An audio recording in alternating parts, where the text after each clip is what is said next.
Hello students, let's see this question. The question says which of the following is a characteristic of a metallic solid? चार options दे रखे हैं, इन चार options में certain characteristics लिखे हैं, आपको ये बताना है कि मेटालिक सॉलिड का इसमें से कौन सा कैरेक्टरिस्टिक मेंशन्ड है. आपका जो मेटालिक सॉलिड होता है बेसिकली ये क्या होता है, क्रिस्टलाइन सॉलिड होता है. क्रिस्टलाइन सॉलिड का मतलब क्या होता है कि जो इसमें पार्टिकल्स प्रेजेंट है वो आपके एक लॉन्ग रेंज ऑर्डर फॉलो करते हैं. और सॉलिड्स का मतलब तो आप जानते हो, सॉलिड्स का मतलब क्या होता है, ऐसा फेस ऑफ द सब्सटेंस जिसमें फोर्सेस ऑफ अट्रैक्शन मैक्सिमम होती है एंड इंटरमॉलिक्यूलर स्पेस मिनिमम होता है. क्लियर?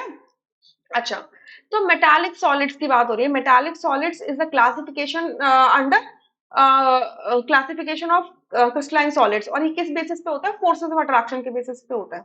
आपके जो मेटालिक सॉलिड्स होते हैं बेसिकली इसमें क्या होता है, आपका जो मेटालिक सॉलिड होता है इसके अंदर जो पार्टिकल्स होते हैं, जो कॉन्स्टिट्यूएंट पार्टिकल्स होते हैं वो क्या होते हैं, पॉजिटिव आयंस होते हैं इन अ सी ऑफ डीलोकलाइज्ड इलेक्ट्रॉन. ठीक है, हमें जो मेटल्स होते हैं बेसिकली मेटल्स जितने भी होंगे वो सारे मेटालिक सॉलिड्स की कैटेगरी में आते हैं. तो जनरली हम ऐसा मानते हैं कि मान लीजिए कि आपका एक मेटल का पीस है, तो इस मेटल के पीस के अंदर आपके पॉजिटिवली चार्ज तो क्या होंगे, न्यूक्लियस होंगे. पॉजिटिवली चार्ज न्यूक्लियस होंगे, ठीक है, बहुत सारे एटम्स क्योंकि प्रेजेंट होंगे इस शीट ऑफ मेटल में.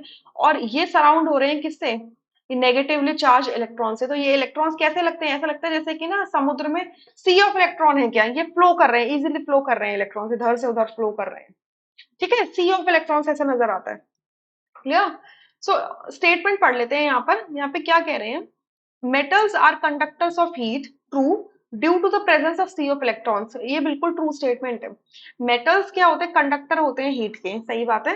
कंडक्शन अब होता कैसे है, आपने किसी एक एंड को हीट अप किया, तो इस एंड पे जो इलेक्ट्रॉन्स होंगे वो उस एनर्जी को अब्सॉर्ब करेंगे, और अब्सॉर्ब करने के बाद में क्या होगा, वो उस एनर्जी को इवनली डिस्ट्रीब्यूट कर देंगे बाकी के सारे इलेक्ट्रॉन्स में. यानी कि ये जो इलेक्ट्रॉन्स है, जो सी ऑफ इलेक्ट्रॉन है बेसिकली, ये क्या कर रहे हैं, एनर्जी को, थर्मल एनर्जी को एक पॉइंट से दूसरे पॉइंट तक स्प्रेड करवा रहे हैं. ठीक है, फ्लो करवा रहे हैं. तो कंडक्शन तो यही होता है, सही बात है. सेकंड स्टेटमेंट में कह रहे हैं metals are brittle. It is absolutely false. Metals brittle नहीं होते हैं. मेटल्स क्या होते हैं, हार्ड होते हैं. मेटल्स कैसे हार्ड होते हैं, कुछ मेटल्स मेलिएबल होते हैं, कुछ डक्टाइल होते हैं. हार्ड का मतलब तो समझते हो कि आपका मतलब स्टिफ है काफी ज्यादा, ठीक है, हार्ड है. और डक्टाइल का मतलब क्या होता है कि आप उनको एक वायर में कन्वर्ट कर सकते हो. अगर आप उसको बार बार हैमर करो या स्ट्रेच करो तो वायर में कन्वर्ट हो सकते हैं. और मेलिएबल का मतलब क्या होता है कि अगर आप उसे हैमर से बीट करो तो शीट में कन्वर्ट हो जाते हैं. मेटल्स हार्ड होते हैं, डक्टाइल होते हैं, मेलिएबल होते हैं, बट ब्रिटल नहीं होते. ब्रिटल का मतलब क्या होता है कि जैसे ही वो गिरेगा किसी हार्ड सरफेस के ऊपर तो वो चकनाचूर हो जाएगा. मतलब अनइवन एजेस के साथ में ये कह लीजिए अनइवन एजेस के साथ में क्या हो जाएगा, ब्रेक डाउन हो जाएगा. राइट? ऐसा नहीं होता है, ऐसा नहीं होता है. क्लियर? थर्ड में कह रहे हैं कि diamond is an example of metallic solid. It is absolutely false.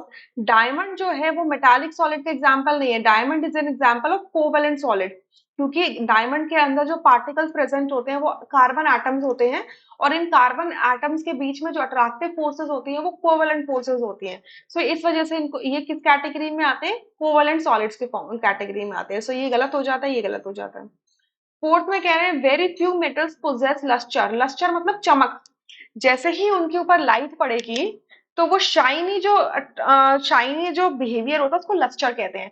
जितने भी मेटल्स होते हैं almost all metals show lustre, और यहाँ पे लिखा अ वेरी फ्यू. ये हो जाती है फॉल्स स्टेटमेंट. राइट? इन चारों में जो करेक्ट कैरेक्टरिस्टिक मेंशन किया है मेटालिक सॉलिड का वो फर्स्ट ऑप्शन में किया है. रेस्ट ऑप्शन क्या हो जाते हैं आपके इनकरेक्ट. राइट? आपको इसके बारे में और पढ़ना है तो आप 12th क्लास एनसीईआरटी जाइए, 12th क्लास की एनसीईआरटी पास्ट पार्ट 1 में, और आप जाइए पेज नंबर 5 में, वहां पर मेटालिक सॉलिड नाम का एक कॉलम है, आप वहां जाके पढ़ सकते हैं. ठीक है? I hope you understood this question. Thank you.